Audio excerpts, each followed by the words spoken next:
जय friends, I Manoj. I hope you are doing well. बात करेंगे, पीएम मोदी का अनाउंसमेंट हुआ है और आपने देखा कि उन्होंने बोला है कि आपको 1 साल तक, है ना, 1 ईयर तक आपको क्या है कि आपको कोई भी जो है सोना वगैरह नहीं खरीदना है। ठीक है, सोना यानी आपका गोल्ड नहीं खरीदना है। ठीक है, क्या कॉज है तो आप देख पा रहे हैं मैप में, ये आपका इसके क्या जियोपॉलिटिकल कॉज हो सकते हैं और क्या इसके इकोनॉमिकल कॉज हो सकते हैं, इसको अपन यहाँ पे डिस्कस करेंगे।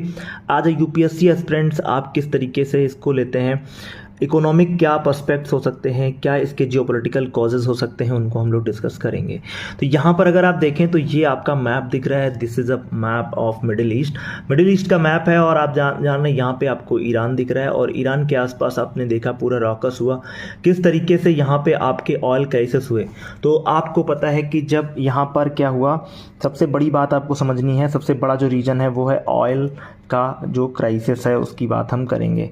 तो स्टूडेंट्स याद रखिएगा, पहले ऑयल क्राइसिस हो गए और ऑयल क्राइसिस के कारण आपने देखा किस तरीके से जो ऑयल के जो प्राइस थे वो जा कर के क्या हो जाते हैं, बढ़ जाते हैं। और ऑयल क्राइसिस में जब ऑयल के आप जानते हो इंडिया मैक्सिमम क्या करता है, ऑयल को इंपोर्ट करता है, मंगाता है। तो इसका इंडिया का जो इंपोर्ट बिल है वो क्या कर जाता है, इंक्रीज कर जाता है। स्टूडेंट्स ये बात याद रखिएगा।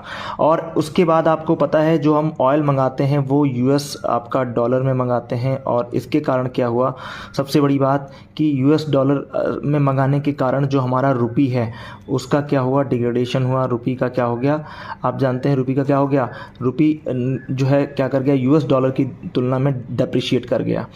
अब जो बात आती है कि इसके बाद आपने देखा कि जो हमारे यहाँ इंडिया में जो इन्वेस्टर्स हैं उन्होंने इन्वेस्ट करना चालू कर दिया किसमें, गोल्ड। हंग जो इकोनॉमी है नहीं, गोल्ड में, एयू में जो है अपना क्या करना चालू कर दिया, आपका ट्रेड या इन्वेस्टमेंट करना चालू कर दिया। और आप जानते हैं 90% जो है इंडिया क्या करता है, गोल्ड इंपोर्ट करता है और उसके लिए आपको पे करना पड़ता है किसके अंतर्गत, यूएस डॉलर में आपको पे करना पड़ता है। तो जब यूएस डॉलर में पे करना पड़ता है स्टूडेंट्स, तो आपको पता होना चाहिए कि जो हमारा, अगर हम ऐसे ही फॉरेक्स, जो हमारा फॉरेक्स रिज़र्व है, फॉरेक्स रिज़र्व का मतलब जो हमारे पास डॉलर की जो उपलब्धता है वो क्या करेगी, डिप्रिशिएट करेगी, कम होती जाएगी। बिकॉज जो गोल्ड में हम लोग अगर ज़्यादा इन्वेस्ट करेंगे तो आप जानते हैं गोल्ड क्या है स्टूडेंट्स, याद रखिएगा, गोल्ड एक डेड इकोनॉमी है, डेड आपका एसेट है।